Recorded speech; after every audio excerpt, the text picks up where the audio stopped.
Hey, what's up guys? My name is Samuel Kanza. I am a father, I am a husband, I am an associate pastor, I am a videographer, I'm a video editor, and I'm also a photographer. I was born in Montreal, raised in Ottawa, and I had the privilege to experience several social classes. So I was born in Montreal Nord for my Frenchies out there, which means that it was a very poor area. It was actually the first place where I experienced racism with my parents. We were just gently walking on the sidewalk and a car passed by and threw a bunch of garbages at us and called us the N-word. I mean, I was really young, so I wasn't sure what it meant, but based off of my parents' reaction, I knew it was a bad thing. Fast forward, moving into Ottawa in grade 6, I was also called the N-word by a girl in class. At that point, I'm in grade 6, right? So I already listened to Biggie, I know what it means. But I felt for the first time the responsibility as a Black man to not react the way I was expected to react when I was being called that word. And I really feel like being in a society where you have to stand up for what you believe in as a Black person, where you have to identify as a Black man, it's changed your perspective, especially from a young age.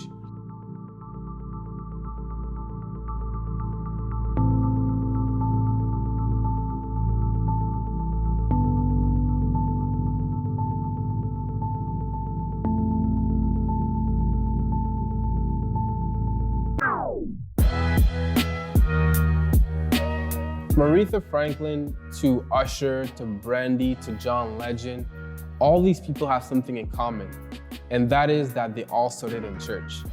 Today I want to focus on the Afro-Canadian church music of the 19th century. So the church plays a very big part in the musical experience we have today as people. We can hear it in Pharrell's biggest hit, Happy, where the whole song is carried by a traditional church clap. And we even hear the church's influence in the music like Kanye's latest album, Jesus is King. But where do us Canadians fit in this redefining sound? Well, the journey of the Afro-Canadian church music started in the 19th century, where different communities across Ontario gathered together and created their own church. And that is where they would sing what we call spirituals. So those spirituals were based off of their slavery days and their experiences. And the skill to sing spirituals was so valued back then that ministers would travel all across Ontario to sing to different congregations. The abolition of slavery in Canada in 1833 reflected in the lyrics of certain spirituals.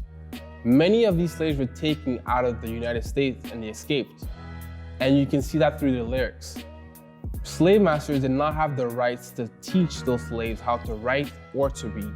And that is why they had to communicate through spirituals. And that is very much reflected in early spirituals that we hear today. A very important figure in Canadian history is Portia Mae White. She was the first Afro-Canadian singer to go international.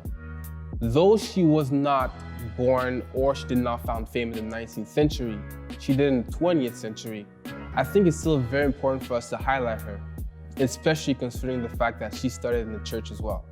She began singing at the age of 6 under her mother's direction. And then through vocal training and performance training, she expanded her gift and started teaching and also singing on the radio. Later on, she moved on to expanding her platform and singing internationally in New York. She was the first Canadian to perform at the New York Town Hall as well.